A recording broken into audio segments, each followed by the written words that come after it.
उधर Benjamin Netanyahu बुरी तरह से बौखला गए। ईरान पर हमले के बाद इजरायली प्रधानमंत्री बेंजामिन नेतन्याहू ने अपने परिवार के साथ देश छोड़ दिया है। ईरान ने इजरायल से बदला लेने की कसम खाई है। इस बात की चर्चा शुरू हो गई है कि नेतन्याहू का विमान कहां जा रहा है। इसकी पुष्टि अभी तक नहीं हुई है। टाइम्स ऑफ इजराइल ने फ्लाइट रडार के हवाले से बताया कि बैन गवीर अड्डे से विंग ऑफ जॉइंट विमान ने उड़ान भरी है।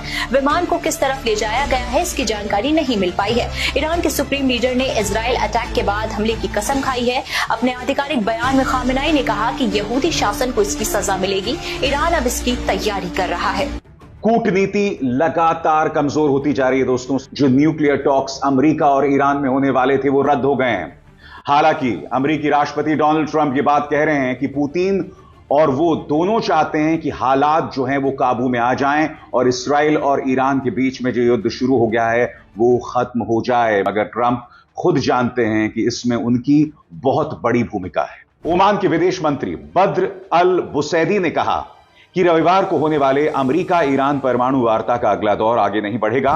उन्होंने एक्स पर लिखा, इस रविवार को मस्कट में होने वाली ईरान अमेरिकी वार्ता अब नहीं होगी, लेकिन कूटनीति और बातचीत ही स्थायी शांति का एकमात्र रास्ता है। इससे पहले ईरान के विदेश मंत्री ने कहा था कि मौजूदा स्थिति को देखते हुए अमेरिका के साथ बातचीत जारी रखना अनुचित है। ओमान दोनों देशों यानी अमेरिका और ईरान के बीच ईरान के परमाणु कार्यक्रम पर वार्ता को लेकर मध्यस्थता कर रहा है। नेतन्याहू ये कह रहे हैं कि इस वक्त जो ईरान की जनता ने देखा या जिस तरह से हमने ईरान पर प्रहार किया है, जिसमें उनके जनरल्स को मार दिया, हमने उनके परमाणु वैज्ञानिकों को मार दिया, उनके आम लोगों को मारा, ये तो कुछ भी नहीं है। क्योंकि आने वाले दिनों में ईरान जो देखने वाला है वो उसकी कल्पना भी नहीं कर सकता। If you take away the Soviet Union and its chief proxy, the PLO, international terrorism would collapse. If you take out Saddam's regime, I guarantee that it will have enormous positive reverberations on the region. The more victories you amass, the easier the next victory becomes. The first victory in Afghanistan makes the second victory in Iraq that much easier. The second victory in Iraq will make the third victory that much easier too, but it may change the nature of achieving that victory. In the Middle East, Iran's axis of terror confronts America, Israel, and our Arab friends.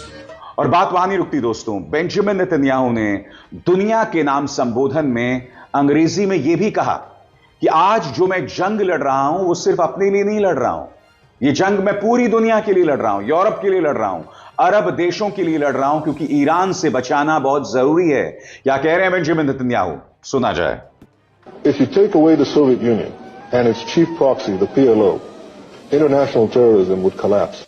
If you take out Saddam's regime, I guarantee that it will have enormous positive reverberations on the region. Take Iran about 12 months to enrich enough nuclear material for a single nuclear weapon. United States Secretary of State Antony Blinken is warning that Iran is potentially just months away or less from nuclear breakpoint. Iran is 2 months away from a nuclear weapon, and it's a victory to get them 1 year away?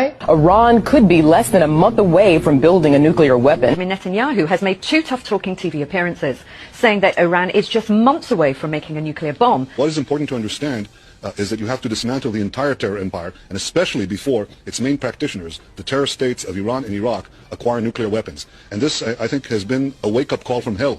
It is telling us, you have the power now to act. दोस्तों, आने वाले दिनों में रूस और China, इन दोनों की भूमिका बहुत अहम होने वाली है, और मैं आपको बताता हूं क्यों। क्योंकि रूस और चाइना दोनों इस्राइल का विरोध कर रहे हैं।